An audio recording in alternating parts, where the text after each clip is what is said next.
All right, team, let's talk carbohydrates. I have a reputation, hopefully with you guys in the CrossFit world, to eat your carbs, and there is a big reason for that, and that is because as women, our bodies really, really like carbohydrates, and then when we perform a sport like CrossFit, our sport is very carbohydrate dependent, which means that when we go to lift, when we go to run that 400 meter, when we go to do pull-ups, our body is predominantly using carbohydrates as fuel.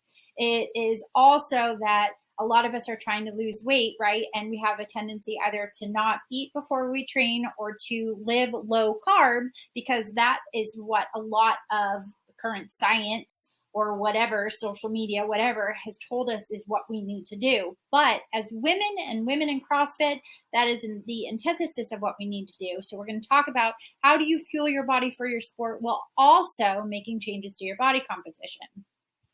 Again, I would prefer that you use the hand portion method, especially with carbohydrates, because if you have hit your macro target at 4 p.m., I do not want you thinking that you do not get to eat carbohydrates for the rest of the day, especially if you're hungry, and especially if you are in your luteal phase and your body is asking for more calories and asking for more carbs overall, or if you're someone who's discovered that you really do great when you have a snack before bed, okay? Nutrition is fluid. Our macros are not set in stone. You get to honor your hungry. You're hungry. You get to honor your hungry. You get to honor your hunger cues. If you're hungry, you get to eat, okay? If you are using the hand portion method, you will see in your Precision Nutrition PDF that it gave you a certain amount of your scoops that you should be getting each day. The scoop is like this. It's cooked carbohydrates, okay? Very, very important that you remember that, because uncooked versus cooked is huge in your grams of carbs.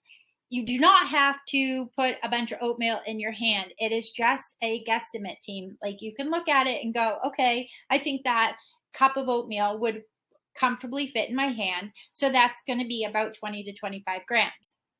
Fruit is a portion. So a cup of berries, I know that one doesn't really fit the scoop method perfectly, but an apple, orange, banana, those are going to all be a serving, okay? And again, these are estimates. They don't have to be perfect.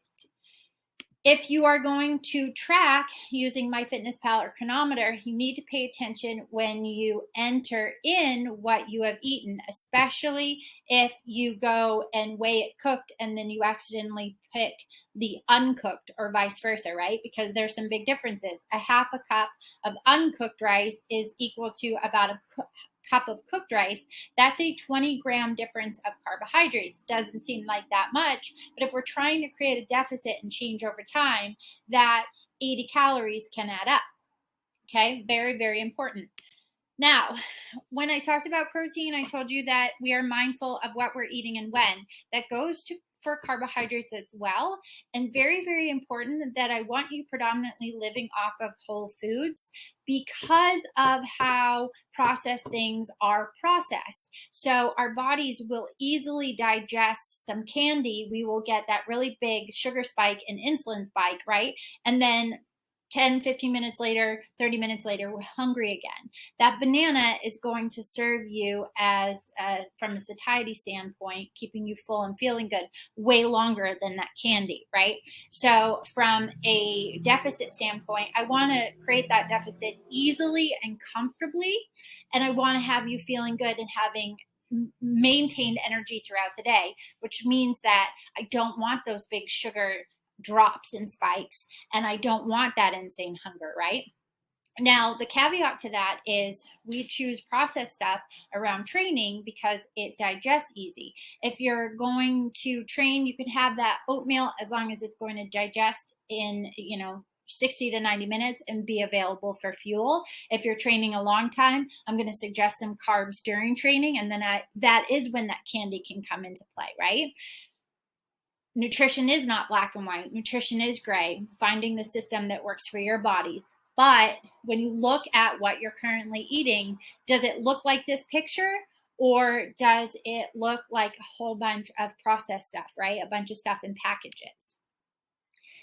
And we need to understand that carbs are the thing that fluctuate the most day to day because of our needs. They vary based off of our training, our menstrual cycle, our sleep and our stress, how much muscle mass we have.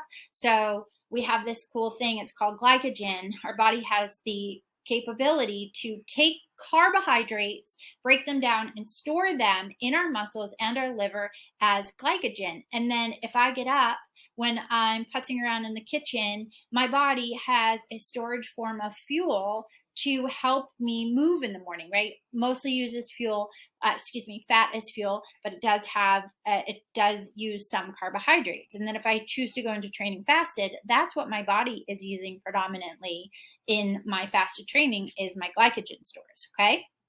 So our needs vary based off of a whole bunch of stuff, which we're going to get into later. But understanding that fluctuation is okay. I get to honor my hunger cues and I focus on consistency with my carbs. We're going to talk about where you're going to put your carbs in your life as we go into meal timing and planning, etc., etc. But it's okay to have carbohydrates fluctuate based off of your day-to-day activities. And it's okay to honor your hunger cues when you're craving carbohydrates because your body probably needs them. We'll also get into cravings later as well. That breaks down your carb needs, and we will talk about how to structure your carbs throughout your day. But these are the general rules that I want you to focus on, okay? I'll see you in the next one.